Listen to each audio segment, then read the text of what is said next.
Hey, Pat, how's it going? Hey, Matt. How are Dude, you? I think our YouTube audience is going to love the new haircut. Looking very fresh, my friend. Well, it feels fresh. Thank you. It's Good, good. so much easier. I don't have what it takes to be a woman or a woman with Oh, long God, hair. it's a lot of labor. Yeah. Well, here we are at Trail Map, the podcast where we chat with people about their unique paths through life. Today we've got a fun one. Oh, look at that merch! Wow, I love I just, the. I don't want to be that guy, but today I am that guy. It's a comfy. You'd agree, it's a comfy sweatshirt, right? It's my comfiest sweatshirt Yeah, yeah. that I Um, now own. you can get it on trailmappod.com. Anywho, today on the Perfect. show, we've got Kris Butler, who I met through the Brown University Leadership Coaching Program, ACT. Kris, similar to our last guest, Penny, is a real Renaissance person. She's trained as a lawyer. She works at a law firm as a coach for lawyers. She is a huge beer nerd and has been a beer judge, has run beer brewing, home brewing organizations in Massachusetts. She is also a published author. She wrote a book called Drink Maps, which we'll let her get into, but is focused on Victorian-era drinking culture in England, and is also a lovely human being. So excited to have Kris on the show today. Yeah. And yeah, we'll be I've been good. having a little trouble in my research determining what type of law Kris practices or has practiced. Do you have any knowledge on that I topic? don't really. I think I now Okay. know that her focus is coaching within Right. the law firm. So I don't know what her background, like what focus area, but she does work at one of the larger firms. So Yeah. I would imagine they practice in a lot of areas. I love maps too. She seems to be a big map lover. She's been the head president of 2 map societies. Is that right? I think that's right. And she certainly brings an attention to detail in the Drink Maps book. It's like a very lawyerly or even detective level of scholarly interest and research Yeah. about something that's also like something she really enjoyed. Like she's a home brewer. Oh, she Yeah. won awards for her home brewing. I think one of the threads of Trail Map and just like of these amazing people we get to talk to is that they follow the thread of their curiosity Right. to like incredible lengths. and Yes. that's I find that very inspiring. I think other people that have listened have found that inspiring too. So I take that out of every episode we do. We're here to inspire whenever possible. Please do follow us on all the platforms and on YouTube. It really, really helps, and like episodes if you like them, because we're just going to try to keep building this. And we've got some cool episodes lined up in the next few weeks. So just a little plug there, and yeah, thanks for the support that we've gotten so far. Anyway, excited to have Kris Butler on the show today, and we'll start that conversation now. Hi, Hey, Kris, how are you? how's it going? It's nice to see you. Good to Really see you well. How too. about you? Things are good. Nice to meet you, by the way. For real, for Yeah, real, it's real. so nice to meet you. It's wonderful to have you on the show today. It's wonderful to be here. Thanks for having me. Yeah, of course, of course. Well, I got in the intro. Sort of started to review as best I could the different hats you wear in your life. I think you trained as a lawyer. You are now a coach within a law firm. You have done a lot in the world of beer, and you're also an author of this Drink Maps book. So I'm wondering, like, how when you introduce yourself to somebody at a bar, like, what do you say? You've got a lot of different Well, things going on. When people say, "What do you do?" I say, "For fun or for money," because they're very different. And I didn't know that was going to happen when I was first starting out in my life. And I'm not saying my job isn't fun, but it's not, what I do for fun that takes up a lot of my time and brought about the book and everything else. That's not for money. It's just strictly for fun. So I ask for fun or for money, and then it goes from there, whichever answer they pick. Okay, so what should we start with? Fun or money? Well, the money one's pretty short, so let's start with that. Okay. Although I shouldn't say that, because it is fun. But I did train as a lawyer, but before that, I was doing a lot of different things. I didn't just go from undergrad to law school. I worked in retail. I waited tables. I think it's the best time management training I ever got in my life. And also just realizing, learning what other people value, what they do, front-facing customer service, all of that sort of went into. I was living in Baltimore and I kind of thought, okay, I either want to practice adoption law. I wanted to go to law school for one very particular reason, because I'm adopted and I had a very good experience. And I thought, oh, I'll practice adoption law. And I ended up volunteering at the American Academy of Adoption Attorneys conference, and I did a little internship with an adoption attorney just to make sure before I put out all this money for law school, that's really what I wanted to do. And I thought, okay, this is definitely why I'm going to law school. And I graduated from law school and I worked as an adoption attorney in Oregon. And it turned out it wasn't what I had hoped it would be. Why is that? Well, I don't want to throw anyone under the bus, but let's just say the attorney I worked for, I listened. I was supposed to be observing and learning, and I listened to that person kind of switch babies almost. And I thought, oh God, I don't want to play God. I'm just trying to give everybody a good experience. And it was very bizarre. So I thought, okay, this is not actually what I thought it was going to be.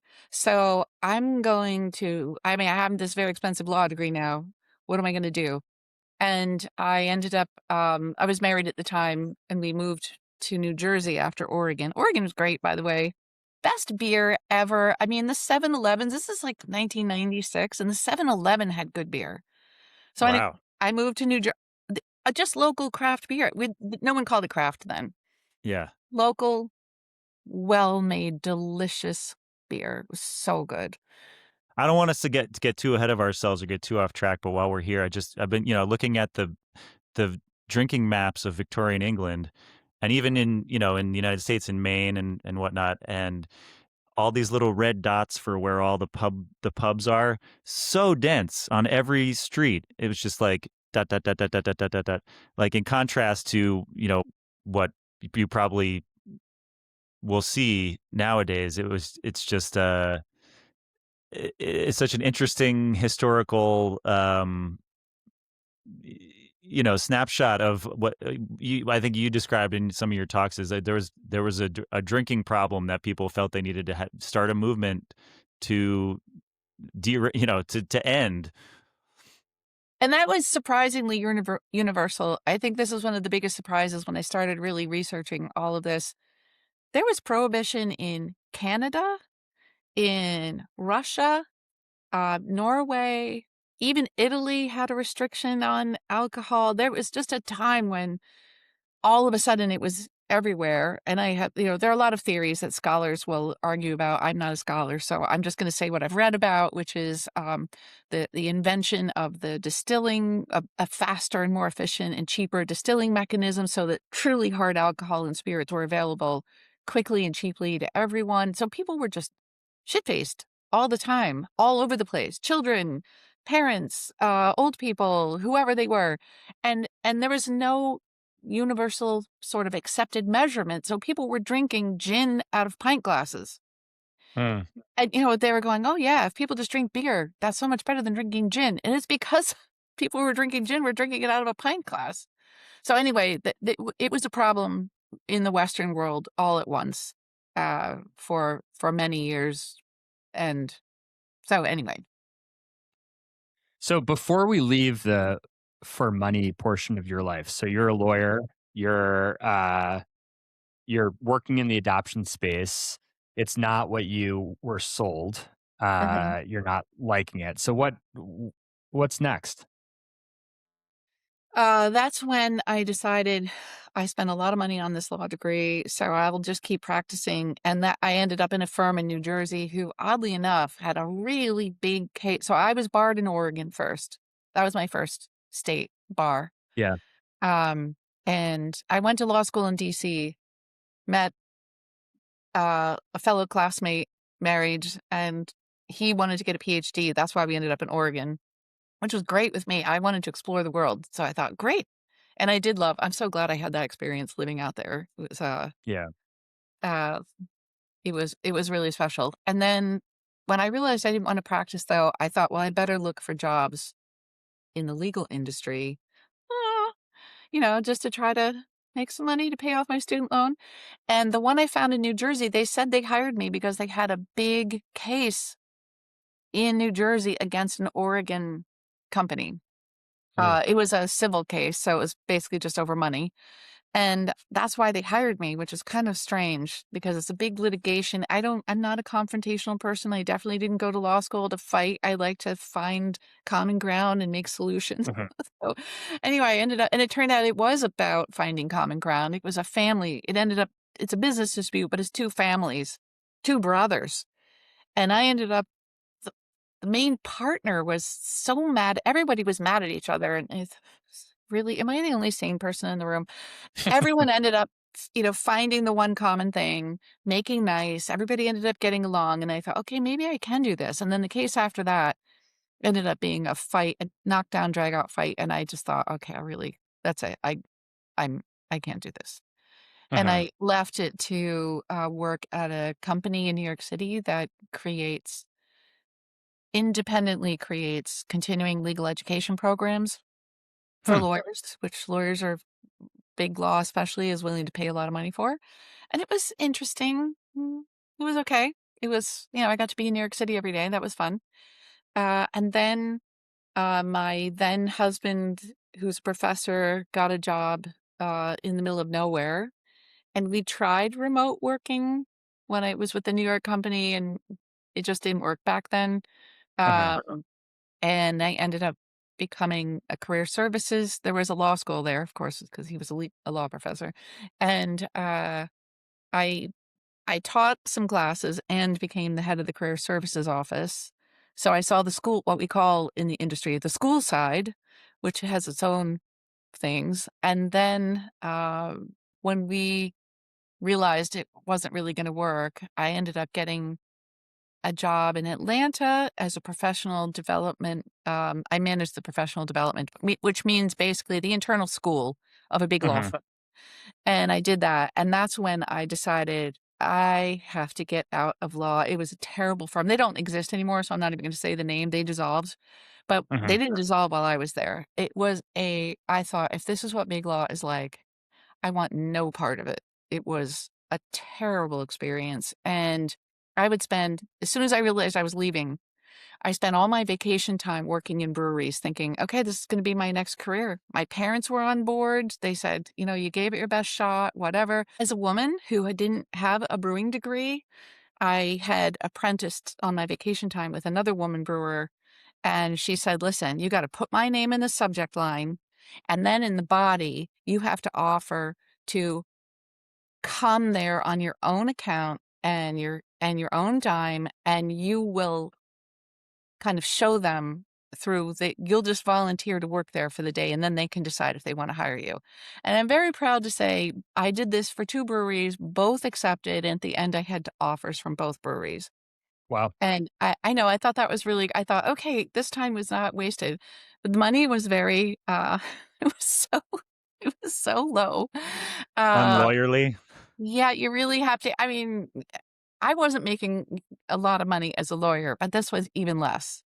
And I know that sounds like everyone's used to seeing the TV shows about lawyers. There's a company called, it's a nonprofit called the National Association for Law Placement, and they take salary data every year from lawyers all over the country, and they call it the two spikes. And the two spikes are big law, which is fewer than 10% of lawyers make this huge salary. The median salary is still median $65,000.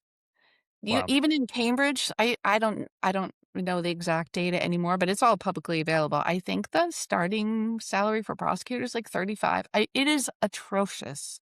Hmm. So you don't make, I mean, you don't necessarily make a lot of money. So when you're a lawyer, and considering the student loan debt keeps going up and up and Burden. up. Yeah. Yeah. Yeah. Yeah.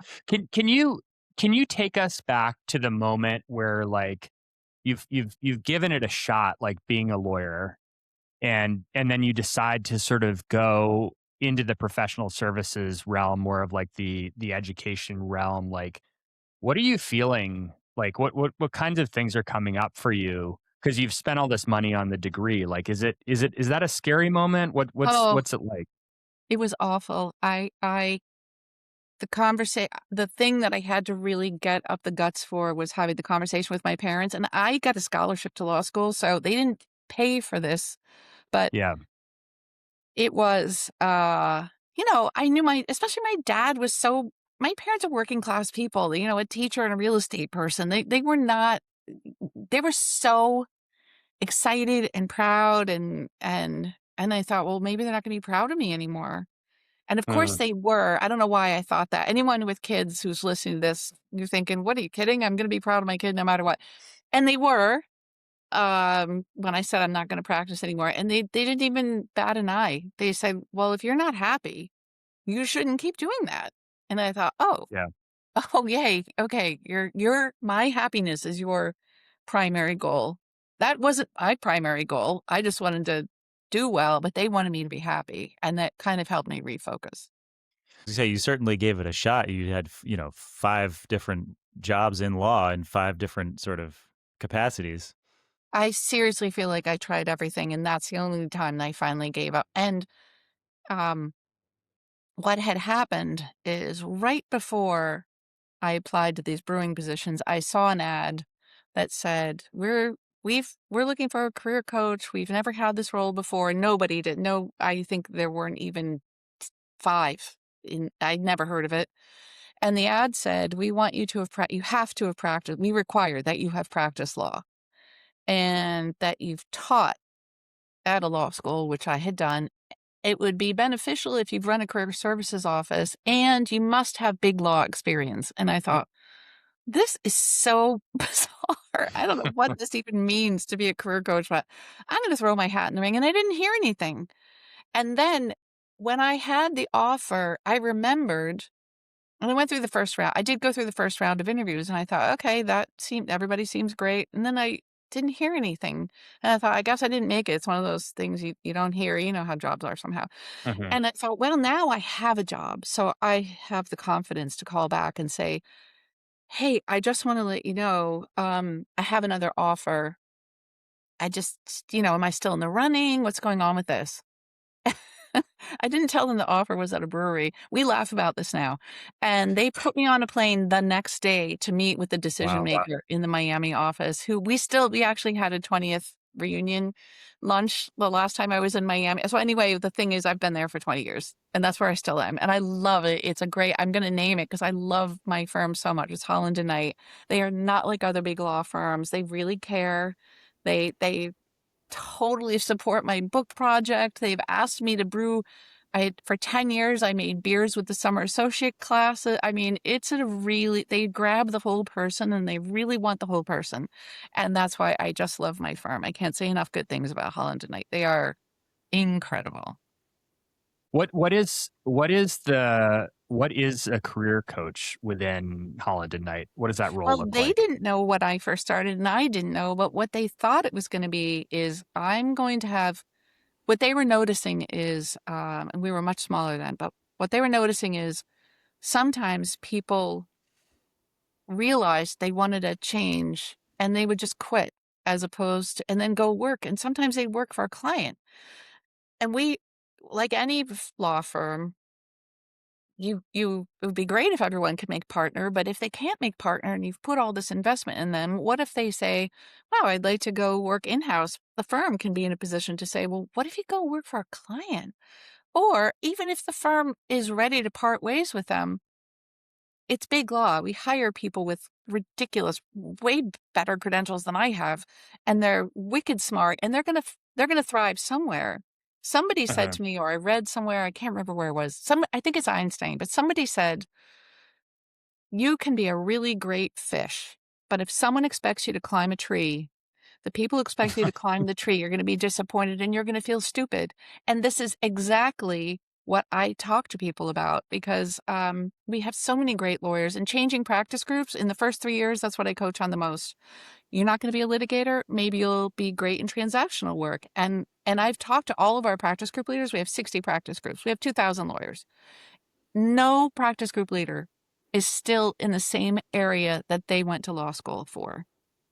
I mean, Wow. which is kind of that is exactly what I'm telling people. You know, when they say, oh, I see another person's changing practice groups, and I will just remind them, oh, are you doing what you thought you'd be doing when you first went to law school? Do you want to lose this amazing person who's already shown great citizenship, incredible substantive ability?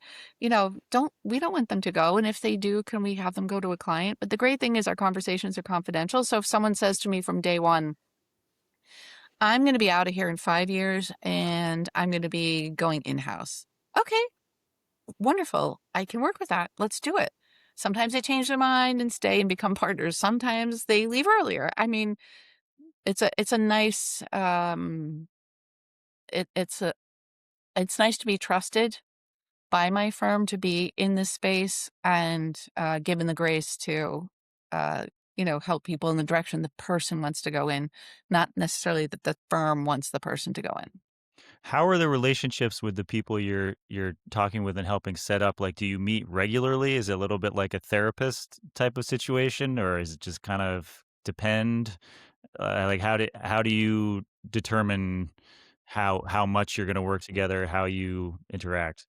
I let them determine it. I mean, sometimes people just want to meet and touch base and get to know me. Other times people have very specific issues they want to talk through, and depending on that, and maybe it's for example, we have an annual evaluation cycle, and sometimes people want to talk to me about, well, I have to fill out this self-evaluation, and then I have to do this, and then I have to have the meeting with the practice group leader, and we will base our schedule on that. And then when it's over, you know, maybe when they have something else come up, we'll go. Other people want to talk once a month, no matter what. They just want to have a check-in.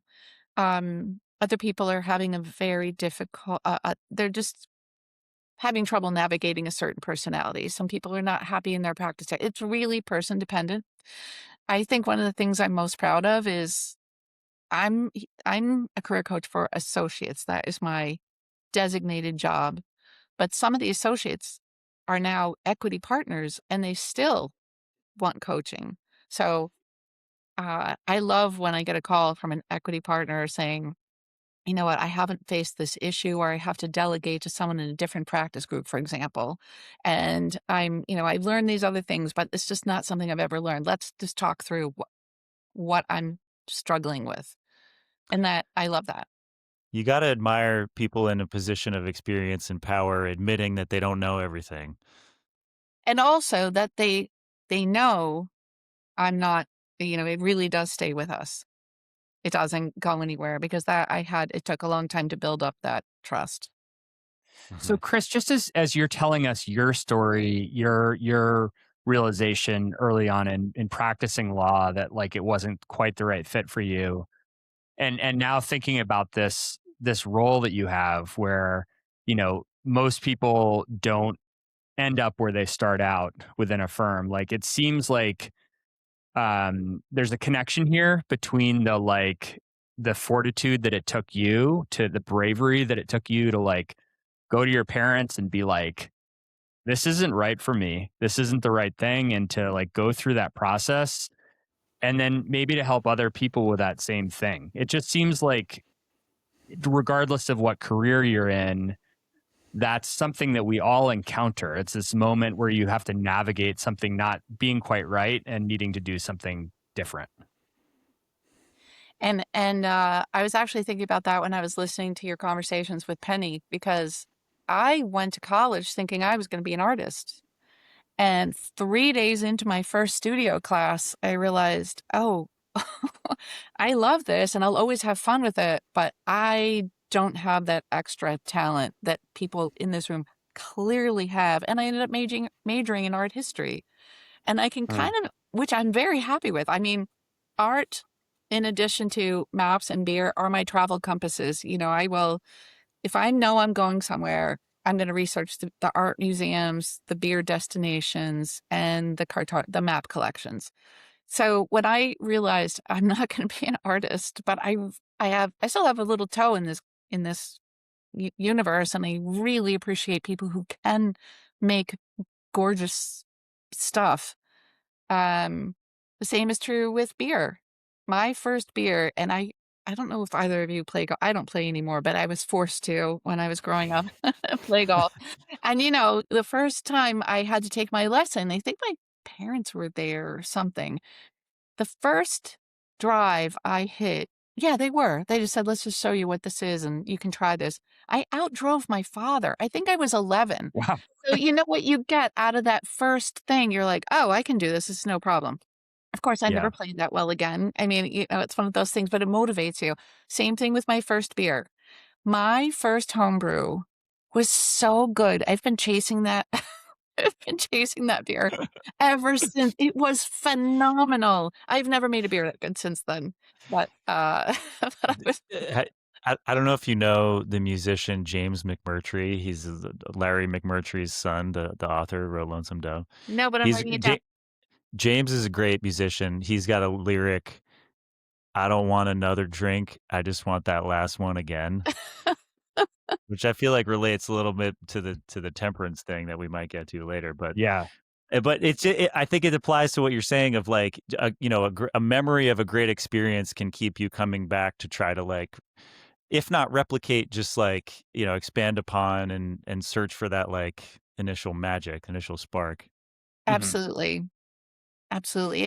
Did I dream that it was that good, or was it really that good? You Right. know? Does it matter? Yeah. Yeah, You were just exactly. really thirsty. Yeah.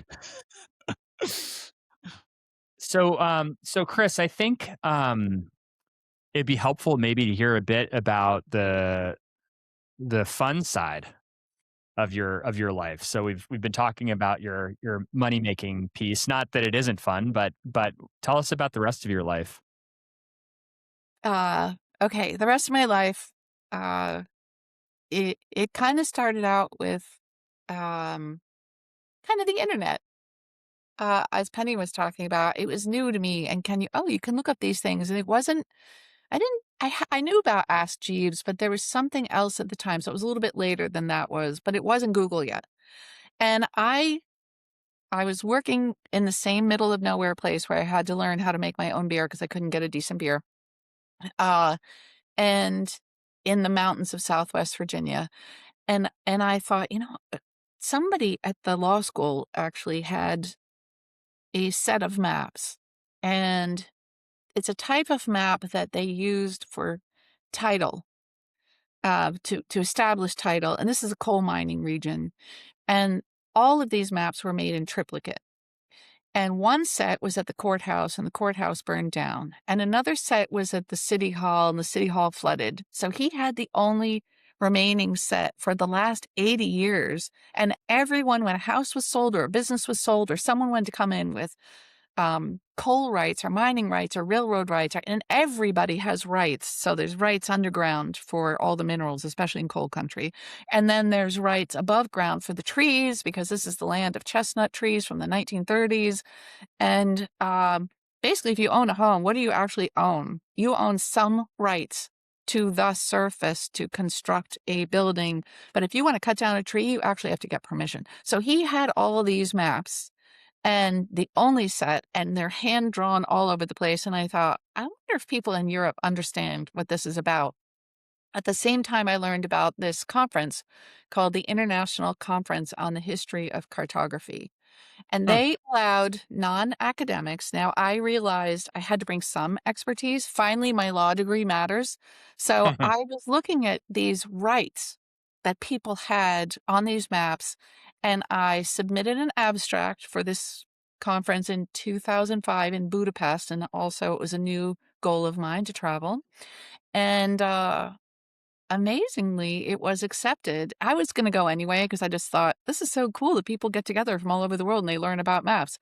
And I've been going ever since, not always presenting, but often presenting. And I met people there. That's when I saw my first drink map. I met Nick Malee, who was a curator of the cartography collection at the Bodleian Library in Oxford.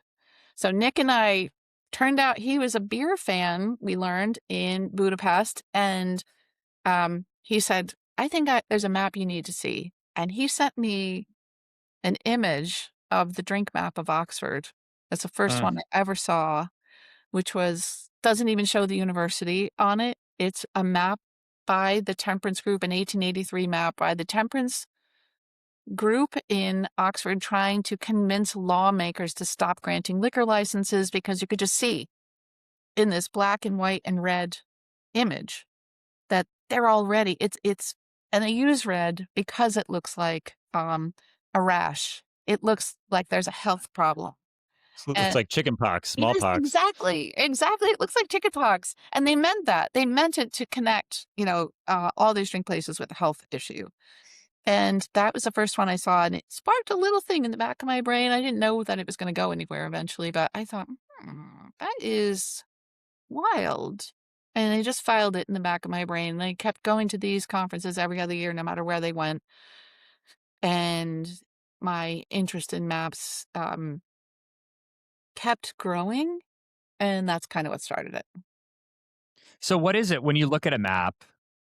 I mean, this is great. This is sort of a fun episode for Trail Map. I love looking at maps. Do you like maps, Matt?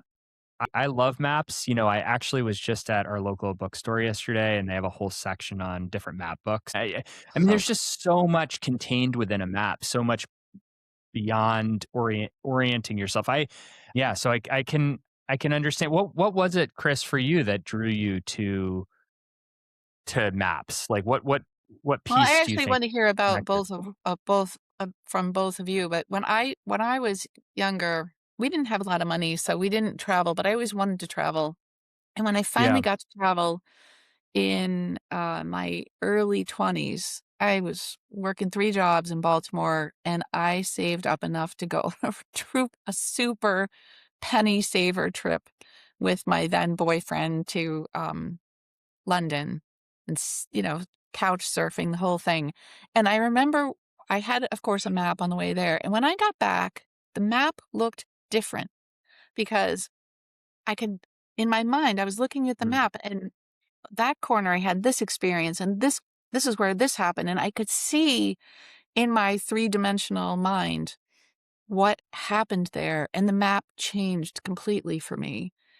It wasn't just this little map that I could pass to someone else and they would see what I saw. And I found that fascinating. And I still think that's true.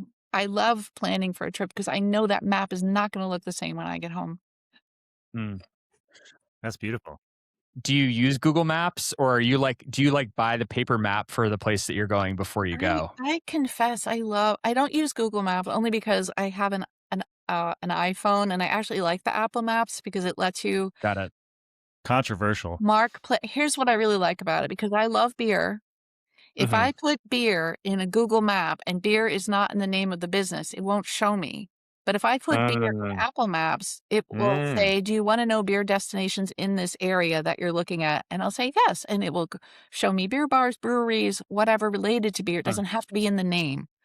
So that's why I prefer the Apple Map. I know a lot of people use the Google Map, but Score 1 for Tim Cook. yeah. But do you and maybe this is not maybe that interesting a question, but I'm curious, like when you travel somewhere, do you buy a paper map of that place as well, or do you? I have, so the next ICHC, if I'm going to plug it, which I will, which is the International Conference on the History of Cartography, is in Prague this summer. And I bought Cool. my favorite DK guide, which is my go-to guide, is the top 10 of any particular city. Now, I've been to Prague before, so I kind of know some places I already like, and they're on my map. But I like these top 10 things because it has top 10 museums, top 10 walks, top 10 blah, blah, blah. And it's small. They're really small. They're about the size of an iPhone, maybe just a little bit taller. And they're excellent references. But once I'm there, That's super cool. I carry it. It's light. I'll look at it on the plane, and then I'm done. Once I'm there, I'm asking locals. I'm not even using I mean, once you go to one beer place, and I bring beer presents. This is the best reason to ever check a bag anywhere. I always travel with local beers that I know do not distribute outside of Massachusetts. And it just is a way to make a quick friend and get really good inside information. So I always bring beer presents. I pack usually 12 cans of beer, and I take back that weight in books. That's sort of my packing rule. It's a good That's exchange. cool. That's cool. Yeah, I remember because we grabbed beers a couple months ago at Lamplighter, and I remember you bought some beer gifts when we were there. I did, and they were very appreciated. Yeah, They because were appreciated. they can't get there. I always try to get I gotta be honest, I'm not drinking a lot of beer these days, but when we go to travel with the band, always, if anything, get the local beer of where we're in, because why wouldn't you do that? And it usually like ingratiates you to the bartender. They're like, okay, yeah, like let's talk about something. It's just like it's a I mean, you were just talking about how it's a good way to make a friend. Like, I feel like it's still, even though like the big breweries are going around and gobbling up everything as fast as they can, like it still kind of exists as like a you're talking about the layers of of rights or whatever, but it still exists where there's like a little bit of like local culture, regional culture that can open a door to a relationship. So I have a question for you. Did you read? So I'm in a food and beverage book club, and one of the books we just read was called Taste in Music, and it's about independent bands who travel the world and what they eat when they're there. And they're kind of two schools of thought, which I understand both completely. One is there's one set of people who says, when I'm traveling the world and I'm going to a different city every day, I order McDonald's or something that I know is going to be the same because I need to be rooted in something. And then there's the other group who says, I travel so much, I need to be reminded of where I am to have a memory of that place. So I ask a local, sometimes we get to eat in people's homes, and that's what I crave. So these are the two ends of the independent music. It's a great book if you haven't. It's fascinating. I got to get that title from you. To me, like, this is just me. I'm in the middle. Well, on my screen, I'm in the middle here. Yeah. To me, it's a little bit crazy if you wouldn't want to blend those things. Like, you need a little bit of stability in your life, and you need to like have some crazy adventures. And like, just in hearing about all of the temperance stuff, like it's a little bit crazy to me to be on one extreme or the other of those things. Like to be like, there should be no drinking at all, or like you should be drinking pint glasses of gin. Like the pursuit of happiness to me is finding out where for you on the spectrum of like weird local food and stuff is going to feed you, even if it's not exciting, like finding out where that sweet spot is for you. And I think you can kind of apply that to most, if not all, things. I agree. And I really enjoy exploring and learning from other people. And to me, the one thing that maps and beer have in common is it's a really nice marriage of art and science. Both are. Beer is not exact. Even if you go to Germany, they try to make it exact. But if you go over the border to Belgium, they're throwing lemon peel and coriander and everything else in, and their beer's great too. So, and cartography the more digital it gets, people are like, oh, it's just science. It's actually not. Even decisions made in the color coding of what is going to appear in a map, there's some art, there's some creativity going on there. What's going to be on the map? How are they going to express it? What's Yeah. going to be the symbol for things? They are both truly art and science. And if you're only one, it's not going to make the best of whatever, of the best map or the best beer, if you're only one. That's So yeah, I'm so glad you like framed it that way because I feel like um there is something magical about finding that, on a map, like finding that destination, whether it's a restaurant or there's something really magical and analog about it. That completely. is very, very satisfying. And it feels to me like as you're talking about beer, I'm kind of hearing from you that you like the beer, you also like the experience, where it brings you. Like, is that right? Experience.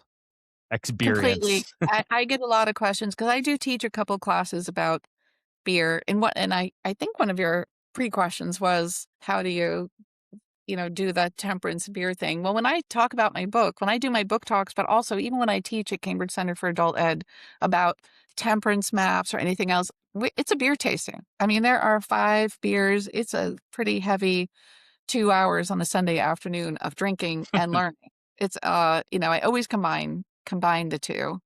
Because I think that's how to make it more fun in adult education, Mhm. to have a little beverage on the way that you're learning. When I was newly single again, moving to Atlanta, I thought, I don't know anyone here. I'm moving here for a job. How am I going to? But I'm a curious person and they don't have a map collection. What am I going to do? I joined 3 homebrew clubs and I'm still friends with some of those people today. I just wanted to, here's one thing I kind of know how to do. I still need more people to, and, and then it was only 2 years later, I moved to Boston. I didn't know anybody in Boston. And by this point, I had already been to the the cartography conference in Budapest. And the first map thing I went to, I think I'd only lived here a week and I'd already joined 3 homebrew clubs. One, eventually I became the president of the Boston Wort Processors. But the first map event I went to at the Boston Public Library, I walk in, I'm late. I'm so embarrassed I'm late because I'm just someone who's really a little freaky about being on time or early. And I walked in, and the president of the curator of the map collection at the time and the president of the Boston Map Society looked up and said, "Oh, Kris Butler's here from Hungary. Welcome, Kris." And everyone turned around, and I was like, "Well, I guess I'm introduced to Boston." It was the craziest moment. And I thought, I guess when you know what you love, you're at home anywhere. It doesn't matter. Yeah. And you know your people, your community Yeah. isn't necessarily in a place. It is it's in your head. It's a community that lives, you all have the same headspace in a way.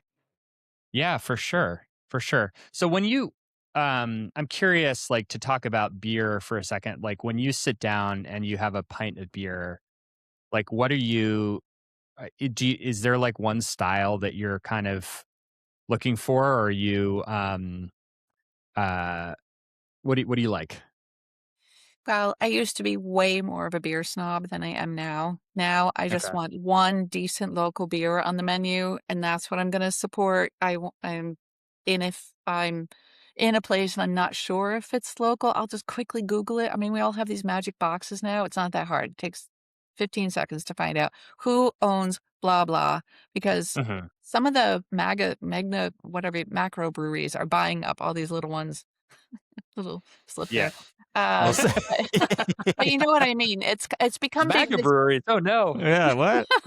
It has become big business though, and also a lot of people aren't drinking anymore, which I think is very sad. And I guess part of the reason is what I'm told by some people in the industry. They think it's because cannabis is legal now. Maybe. I don't like that buzz. It's not the same kind of buzz. Beer will always be my drug of choice. Not Mhm. just alcohol. I don't wanna be that far off, and if I have the same amount of gin as I do beer, good night. But I like a little 5% buzz I love Mhm. that experience. I think it's and I will never apologize for that. It is my drug of choice. Give me a 5% Mhm. beer, I'll be happy forever. You think you could take us on a brief, like, macro explanation of the concept of the book? I told you about my first meeting with Nick Malee of the Bodleian Library at a cartography conference in Budapest in 2005. And since after that, I thought, wow, these are really, I'd never heard of a drink map. These beautiful maps made by temperance groups to try to convince lawmakers to stop granting, excuse me, even more liquor licenses. And I thought, so the next time I went to England, I decided to stop at the British Library, and they also have some drink maps. And then I thought, well, you know what? This is something I could speak at another cartography conference because the first thing I talked about, those maps, the flood maps and whatever I told you about in Appalachia, that was a one-off. And then I didn't live there anymore. So I needed a new focus. And the cartography universe is really curious this way because I think outside of Madison, Wisconsin, and maybe one place in the Netherlands, there's no such thing as a degree in the history of cartography. So you kind of have to do this interdisciplinary mashup, which it's one of the things I love about this subject. You have art historians, scientists, all kinds of people who love maps, and they find a way to align maps with literature, maps with whatever it is. And my credential is in law. So I realized after seeing this first drink map that here is something I can actually study with legitimacy, to probably maybe I can pitch to the next cartography conference. And I did. I I think it was Denmark was next. And they did it with Ron Grimm, who was at the time the curator of the Boston Public Library. And it wasn't a drink map. It was about commissioners' lines, which Massachusetts is the only state that uses the low tide mark as the property line, which is kind of fascinating because that means you have a long flat. You own all the way out as far as the ocean goes. All the other states use the high tide. So your Hmm, property is limited to where the high tide is.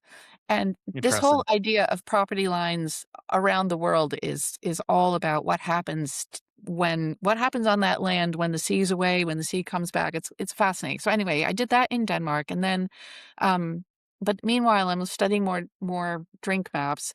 And then I finally thought, okay, if I really want to speak at the next cartography conference, which I knew was in Amsterdam, they set them out about 4 years ahead. I have got to go and spend a week in England and make appointments and see these maps. These are tiny little archives. They will never be digitized. They do not have the money. And I think it's so funny that everyone thinks, "Oh, I can just look it up." You've tried to Google most of the maps in my book. You can't find them. They do. They None of these archives have the money. I walked into one archive. I think it was in Derby. Anyway, and there was a man on his back when I walked in, and I can't see his face because he's up in the air doing something, and he was fixing an electrical thing, which is probably pretty dangerous. I said, "Hi, I have an appointment with so and so. He's the map curator." He said, "Yeah, that's me. I'm just trying to fix this electrical thing." I mean, they really have no money. And then he brought out a card catalog, and we went through, and we found the map I needed to see. So they're not getting digitized. There's so much that is not getting digitized that we're never going to be able to see. So going in person and touching them is absolutely critical to gaining the information. And that was my passion. And I never thought I would do anything more than speak at another cartography conference, which was great. I did. I spoke in the Netherlands. I spoke in Bucharest, in Romania. And none of these things that I do with the idea of writing a book. And then right before COVID, I got a call from Nick, the person I told you about, who said, "Nobody knows more about these than you do. We have a lot of these maps. What would you think of writing a book?" But he said, "I have to step back from this now because we have a whole publishing arm and you have to submit a first chapter and I'm totally out of the picture now." And so I Hmm. did that and it was accepted. And then that's how, and then we didn't know COVID was going to happen. And then COVID happened, which was I know it was bad for a lot of people, but for me, because I traveled a lot for work, I got to actually spend my evenings doing that. And then my job, which I know I keep plugging Holland and Knight, but they gave me a 2-month leave of absence to move to England to finish the research so I could Wow. finish the book. It was unpaid, but you know what? It was the best 2 unpaid months of my life. It was Yeah. great.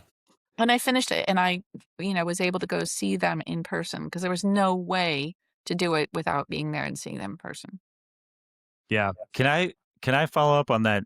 The time. So that's awesome to have the 2 months to just work on it. Before that, were you just working on it? Like, were you setting aside time during your day? Like, how did you carve out time? And even when you had the 2 months, like, this is something I'm always interested in. How did you schedule your day? Was it very structured on how you were working on it when you were in England? Just the whole process. How did you do it? All right. Well, I will say the whole book thing. First of all, I don't know how anyone makes money writing a book because first, this is a tiny little nonprofit university press. Bodleian Library is part of Oxford University, but they publish maybe at the most 24 books a year.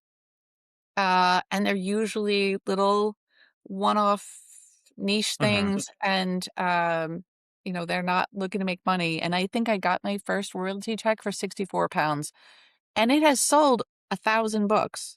So that is kind of I had someone look at the contract before I signed it, and I did push back on one thing about who's going to look for and pay for the images in the book because I wasn't there. There was no way to do it. And they said, okay, we'll do that, which I have to say was a game changer. But anyway, so the part of the book itself, so I had to submit the first chapter. Maybe 3 months later, they said, yes, we want this. And they sent me a contract. And that's when I had some publishing friends who I used to represent when I was practicing law. So that was helpful. And they said, here's what you can push back on. I pushed back on that. They said, okay. And so this whole thing took about 5 months, just that piece. And then they said, okay, here's your deadline. I am very deadline driven. I am very proud to say I turned in every single time I hit a day early because that's just kind of how I am. Uh, External deadlines are invaluable, I think. yeah, I mean, I just know from having to write things in the past for different newsletters and whatever, and some book reviews and stuff I've done. The deadline is what drives people crazy if they don't get it. So what I didn't want to do was have anyone calling my friend Nick and saying, who's this person you sent us? She can't send anything to us on time. So I always hit it early, not because I wanted to, because I can't stand letting people down. So No, I no. hit my deadlines, got them early. And then I guess we got to a point where also there's a British newspaper archive. It's expensive, but you sign up for it online. And the stuff I got from that was invaluable. And actually, that's how I learned about a lot of the maps that I hadn't seen yet.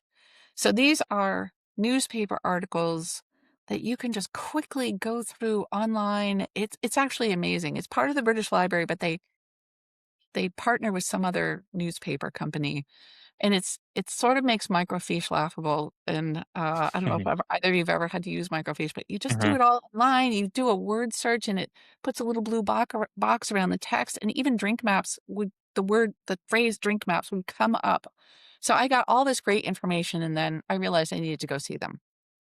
And that's when I said to my job, uh, I have this book contract. I've written a lot of it. I think I need to go do this. And they said, okay, uh, it's not going to be paid, but as long as your work is taken care of by someone else, we bless it, and we'll make it as easy for you as we can. We'll do it in a way that you can keep your health insurance and all this kind of stuff. They really bent over backwards. It was fantastic. Did So you have to find somebody to sort of cover for you? I did. I had a colleague who, and I picked a time of year that was the slowest for us. And I talked to her about it. I mean, I had her blessing beforehand. She she definitely got an acknowledgement in the book. Um, but she was more than happy to do it because, you know, we I'm that's what I would do for a colleague. I mean, I've been there. I Yeah. had already we knew each other. I've been there for her. It's just how people do for each other, I think. I hope. Yeah. I'm curious, Kris. Uh, so you're way into cartography, like there was some curiosity there, but like you're coming into these conferences where I imagine that like there are a lot of people that have spent their entire careers in the map space. Um, and not On a only are map you quest, if you will. yeah, not only are you attending these conferences, you're speaking at most of them. But I imagine your background is a little bit unusual in the room, right? It depends. I mean, there are map dealers, map curators, people who work in libraries and archives, people who are Yeah, teaching, also art historians. There are other lawyers. it's very Uh, multidisciplinary. Completely, yeah. People Takes all sorts. literature professors. I mean, people really come at cartography. It's one of the things I love about the Leventhal Map Center that is within the Uh-huh. Boston Public Library, because they do all this outreach for education from K through 12 and then in high school, using maps, not just for science and math, but for literature, for history, for all of these things. And they teach the teachers with their map Uh, collection, which which I think is fantastic. So yeah, I'm with there with people who, the thing I love about it is I always learn something. And it's a lot of other people in these little niche communities who, I mean, I'm very proud to say I know more about drink maps than probably anyone. And it's because I did this deep dive in this itty bitty area. And I think that's true of every one of these cartography conferences. You know, they know about maps of, and this is the thing about map societies, by the way. I know you had mentioned that in the pre questions, but map societies are, it's kind of like being in a homebrew club. They are groups of people who invite speakers. So we had someone from Denmark who talked about maps of Greenland, actually, Enrik, who used to be the map curator at the Black Diamond, that beautiful library in just on the river there in Copenhagen. And he did a talk. I mean, the great thing about joining a map society is you get the expertise of all these people who all they've done is study one type of map, and they yeah, have incredible expertise, and you get to access it. So if that's your thing, if maps is your thing, well, here's the place to find all of it. I'm going to tell you a quick story about the book. There's a map I've never seen in person that is the star of the book.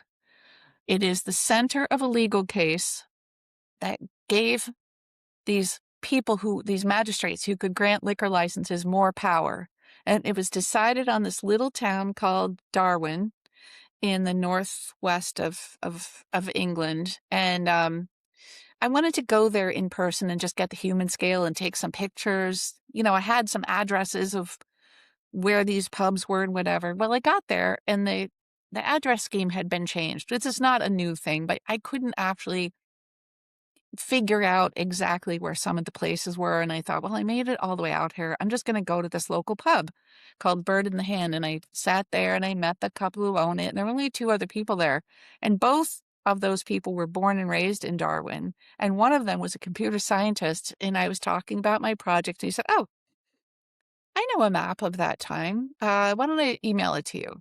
And I thought, okay, sure. Well, I was expecting absolutely nothing. And he emails me a map that clearly had been used as evidence in the case. I'd already read the case. I knew a map had been submitted as evidence. I couldn't find it. I'd asked archivists all over the country. He sends me the map. It's clear it has an empty column where the decisions of the pubs that made the decision in the case were marked but not finished. And I sent the map to everyone, every expert I knew. Have you seen this? Do you know about this? And they said, nope, but you're right. It's definitely the right time. It is most likely the map in the case. And they printed it in the book as a centerfold, by the way. And but that chance meeting with a stranger in a pub, to me, is the quintessential beer drinking and map experience, because I would never have found it had I not been there in person and curious in asking a stranger a question. And that, to me, drives me to keep traveling and keep asking questions. I love That's that. it's a pretty great Yeah, conclusion right there. yeah. I think that it gets at your, the what motivates your curiosity, and I think it's hopefully for people that are listening, like it's encouragement to follow that thread of like what is that thing that lights them up a little bit and just see where it goes. I encourage everyone to see where it goes. Keep asking questions. Yeah. Uh, get out of your house and take a train where you don't know the end is. Just Yeah. try it. You Oh, won't regret it. that's What you might regret is perfect. staying home and not trying. Get on the train, and I don't know if you've ever been to Wonderland, but I got on that Yeah. train one day just to see what Wonderland looks like because it's fun that we in Boston we have a train to Wonderland. Yeah, might as well take Train to it. Wonderland? It's Blue Line, yeah. Oh, I've never been to Wonderland. I should go. yeah, I really go. highly encourage you to go to Wonderland. Chris, thank you so much for joining us today, for spending some of your morning with us. And I'm excited to share this episode with our audience. This has been awesome. Thank you both so much. I really appreciate the invitation, and I can't wait till we go to Lamplighter and have some beers. I'm ready. I'm ready. Let's do it. I like how as we're going and talking to more people, there's threads that go through Yeah. the very different paths, at least in my head. Yeah, I feel Uh, the same way. yeah, yeah. Um, it's definitely, I feel like in the last few decades certainly become more common to not feel like you have to stay the course of what you Yeah. started off doing, but these Chris, Penny, people, these type of people certainly have taken that in the other direction and just followed what's interesting to them and what where their interests and knowledge and curiosity are kind of leading them. It's frustrating to me too because I like we could do like 5 episodes with each person and really I like know. get into it, but I know. Well, what are you hopefully gonna do? we're giving enough of a taste Yeah, of each person. And I mean, I think it'll be yeah, I think it'll be interesting to talk to some people that maybe are earlier on their journey. we should talk to a college student and be like, what do you think you're gonna Yeah, what's next? I mean, do? did you kind of, and I think we might have touched on this in your episode, but did you know when we were in college that you wanted to pursue music professionally? You did, right? Yeah, I think so. I mean, I didn't know, like, I did always want to play with music with other people. Yeah. Certainly didn't know if that would take shape or what form it would have. It's still sort of evolving, and I've been like ultra fortunate in the people I've met and the circumstances I've had to be able to continue doing it. And just I think the other thing that I want to keep trying to ask people about, that is the thing that I'm always struggling with, is like, how do you actually organize your day and your energy Mm, to achieve the thing, like especially when you're doing a thing like writing a book or something where like you're essentially the boss, you mhm, are the person who's creating this thing. And like this is the case if you're an entrepreneur or any number of things where you're leading the charge. Like nobody essentially cares mhm. if you do or do not do it. I mean, if you're working with other people, they care, but like, how do you organize your thoughts and your time and your energy? Chris was saying like deadlines are great. If you can give yourself deadlines that good and then actually adhere to them, I think that's a sign of strength. But like, if you don't, I think everybody's brain maybe is different, but like, how do you create a space for yourself where Yeah. you're like moving towards what you want to move towards? Yeah, I mean, I think what Chris was saying with deadlines was less about setting deadlines for herself and more about the feeling of potential, like what it would feel like to let somebody else down who had established a deadline. True. Uh, Right. That's like, you need to have somebody. I tried this for a little while with like just, musician friends being like, I'll be yeah, your f- friend, buddy, yeah, deadline maker. Um, but like, you can kind of like be like, they won't really be that upset. It's Yeah. hard to. Yeah. I mean, it's probably the thing that I enjoy doing most is supporting people with like things that they're trying to build. And it's something that like I do as part of my job. And then, like the trail map's been satisfying in that way. I haven't even gotten to chat with you about this, Pat, but I'm making a decision to step back a little bit from the coaching methodology that I've been learning because while I'm really glad to have gone through the course and learned the skill set, um, it's a very client driven skill set, and it's um, it's very open ended, and it's very like letting the client sort of drive the conversation. And I don't think I'm that good at it. Like I think that Really? I think that I doesn't mean that I don't love helping people and supporting people, but I really want to like roll my sleeves up and like get into the problem with the people and be like, here are the things that I've done, or here are here's the advice that I have, and all those, and that feels very out of bounds with the coaching methodology that I've learned. Mm. And so I'm making a decision I'm going to continue to do that kind of work, but just in my own way. And it just it speaks to the importance of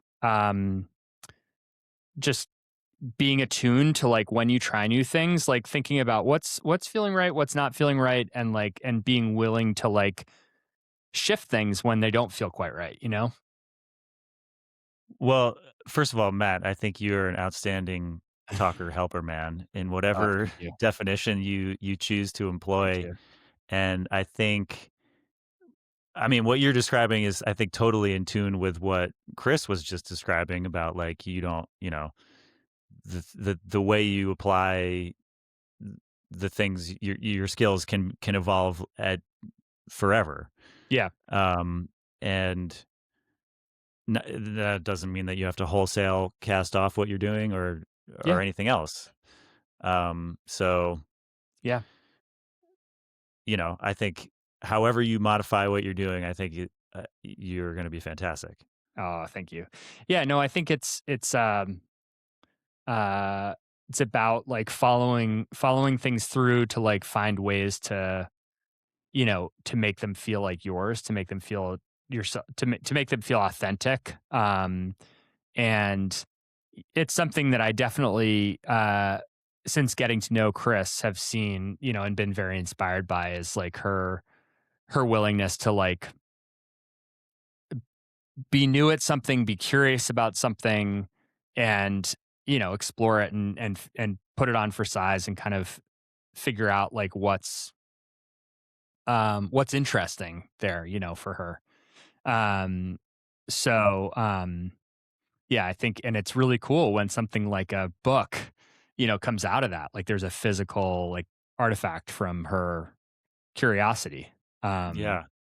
and I just like, as somebody, as a message for this show, like I hope that anybody who's listening who, has been thinking about that backyard garden project, or a desire to write a book, or a desire to get really into baking, or a desire to pick up guitar, like I hope people you know are feel motivated to do that, because there are a ton of people out there that kind of want to help you on your journey. And you can start a podcast, you can do any of these things, are very available. Like it doesn't have to be an expensive proposition. And so I think I'm trying to take that into my own way of operating in my life, and I feel like it's a fruitful approach. And I think part of that, part of the reason that maybe there's more openness to that right now is like the traditional big business ways of making money, the big consulting firm, or the big, financial services business, or the big law firm, like those jobs are really changing. And I think especially with AI, a lot of the entry level jobs in those companies are going to go away. And And then, on the flip side, there's like a lot of opportunity to start fractional stuff to like, put up a YouTube show or do a podcast or, make content or whatever it is. And I think that like it takes some bravery. But I would encourage people like to do that and then to tell us about it. And maybe there's some way Trail Map could support people on their journey to creating something. Mm-hmm. Yeah. Could be kind of fun. Maybe hit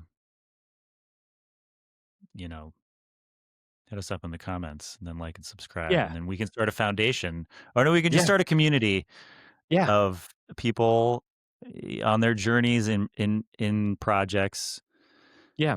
It's crazy to me sometimes when I feel like I forget for months at a time that like taking a deep breath is like a good thing to do.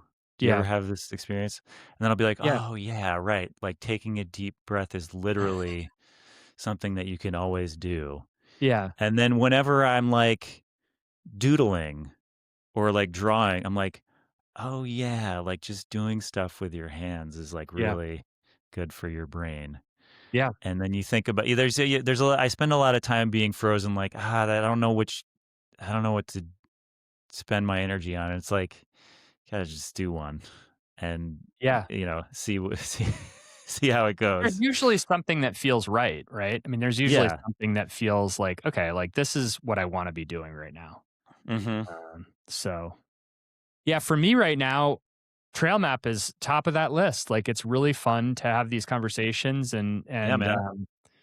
I'm excited. We've got some good episodes coming up in the next couple weeks. And yeah, we'll keep this going. I feel like I should say at the conclusion of this map episode that, as I said, I do love maps. One of the early, not really that serious band name ideas for my band was Guys Like Maps. And then we were looking at Google Maps and figured out I was at Avi's in San Francisco. I was on the phone with Mary, my wife, and we were looking at the map, just like looking for cool stuff on the map. And she found on the map the town of Goodnight, Texas, which was halfway between Avi's house, literally mile for mile, halfway between Avi's house in San Francisco and our house in Chapel Hill, North Carolina. I have to give her the attribution on this, or else she'll kill me. As the crow flies, like it was like via road. It's not as the crow flies. It's as the road, as the van drives. As the van drives. It's not. Yeah, it's not overland. It's like meow. Yeah, there's a lot. There's a lot there. I feel like I'm inspired by this episode to spend some more time on Google Earth and maybe Apple Maps. Yeah, right. And give them a second look. And also drinking beer. And I know that you try to cut back, and I also have too, actually. But yeah, I it is fun. I think I just like have an ab beer. I think I'm ready to have ab beer again. I don't need to have like 3 or 4. Yeah, like 3 or 4 beers. I don't need 3 or 4 beers. Yeah. Ab beer, I could do that again. Yeah. I'm ready. I thought you said an ab year, and I was like, well, that sounds crunches contradictory to core work. Yeah, core work. No, like we were saying for a while, like we should drink 2 PBRs and then clean the house because it just makes everything easier. Yeah. It's funny. All right, man. Well, lovely to chat as always, and keep on the trail. Yes. All right. Have a great one, Matt. You too. Bye-bye. Trail Map is hosted by Matt Gregory and Patrick Direwolf. Editing and production by Matt Gregory. Music by Patrick Direwolf. Animation direction by Hati Nguyen and Nana Teja Paibel.